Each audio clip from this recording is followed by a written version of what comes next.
I think it is a great day for you as school leaders, especially because of the fact that coming out of the 2017 hurricanes, we know that many of our schools were devastated. And those that were not devastated, they had significant damage, and resources were not readily available in a number of instances. But we are grateful today to be here.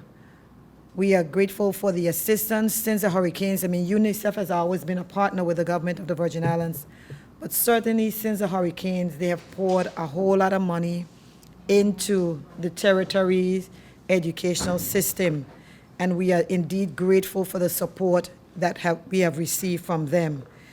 And we are here today because you have passed the test. We have our safe schools, and we have our smart schools. So some of you are not only safe, but you're smart. So you need to give yourselves a round of applause for being smart. Usually the smarter ones in school usually get the prizes. But just by way of background information, the Safe School program we know was rolled out back in 2012. And we have this checklist that's based on health and safety policy, which covers campus security, the soundness of the school structure, access to a healthcare provider, and disaster risk management. And in order to meet the standard for being considered a safe school, schools must earn at least 80% or better on their assessment, and this assessment is valid for 3 years. So those of you, the schools that have qualified for safe schools are Agape Total Life Academy, Alexandrina Maduro Primary School, BVI Seventh-day Adventist School, Cedar International School, Siboney Education Center, Chapman Education Center, McTavius Tiny Tots Education Center, and the Virgin Islands School of Technical Studies. In addition to those schools that I just mentioned, the following schools have met or exceeded the minimum requirements to achieve SMART school recognition. And they are the BVI Seventh-day Adventist School, Cedar International School, Chapman Learning Center, Siboney Education Center, and the Virgin Islands School of Technical Studies. So those of you, I want you to give a round of applause to those who have basically passed the test twice. And I really want to commend you on behalf of the minister to commend you because, again, like I said, some schools basically were starting over. And for you to be able to accomplish this, we celebrate you. The BVI, the SMART schools concept, we know, basically started in the BVI. So we've been leading in this based on PAHO SMART healthcare facilities in the Caribbean Initiative. And I know that late last year, St. Martin actually was planning to come here to visit to get some information about our SMART school concept, because they want to adopt it. So it's really good that we can be leading the way. So when they come, we can be able to say, well, okay, here are our SMART schools when they come and they visit your schools and they see the seals. So let me commend you on the work that you've been doing and encourage you to continue to do what you're doing. Continue to be good and to stand out, because certainly of all the schools that we have in the territory, you have passed the test. And some of you have surpassed the test. So I congratulate you. So at this time, I'm going to invite Crystal, who is the Public Relations Officer at DDM, to come and share briefly, and then she'll be the one who's responsible for handing over the seals.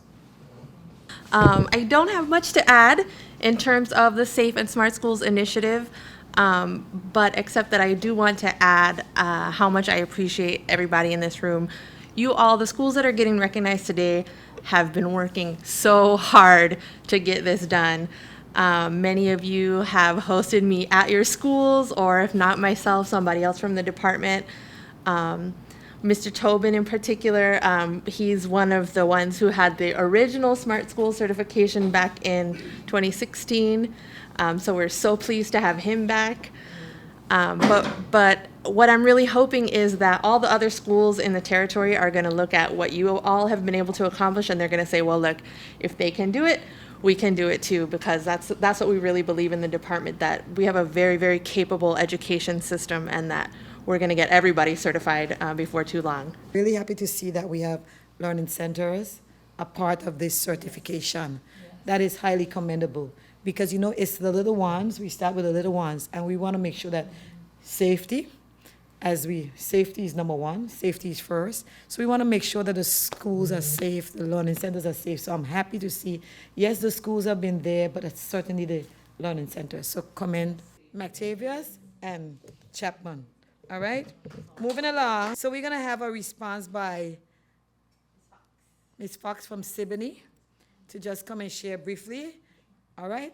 It's a pleasure to be here, and apologies. And I firstly want to say congratulations to all of us. I know as an administrator what we have all worked towards with our staff and our students to get here today. So I congratulate all of us in that, especially within a 2.5-year wake of Irma and Maria. I feel that's a huge accomplishment for us all. So congratulations. On behalf of the schools, I've been asked to come and just share a little bit about the process and how it went for all of us. And as a principal, I truly believe it's a worthwhile venture. I remember when the initiative started many, many years ago, back in 2012, and it was something to strive for. And I think all of us recognized the need for it, especially in the wakes of Irma and Maria. Many of us in here were devastated in some way, shape, or form with our schools, and have all had to work very hard together to get back there. So from the DDM's perspective and the ministry's perspective and UNICEF, as a principal and representing all of us, would like to thank all of you for your support, and especially in establishing this initiative, because in order to move forward, to keep our schools safe, to go green the way the world is going green, and to preserve the future for our students, this is something we all need to work together towards, and we are grateful for your support. At the same time, I would challenge all of us who are sitting in this room and those who are absent today to help others. We all know what we went through to get to this process, and we know some, tricks of the trade and some things that we have established in our schools. And if there's anything I would say is, let's encourage the others, let's support the others. If there's signs that we made, can we share them? If there are things that we found that worked or didn't work, can we share that so that together we can get all of us on board? Because as a community, that is going to be important in the perseverance of the BVI, and the resilience of our children is seeing each other work together to reach that common goal. So I challenge all of us to do that today. I wish you all a blessed day, and especially in the wake of things that are coming up and on board, safe and green schools is very important. And thank you for all of us for having us today and awarding us with this. Thank you so much.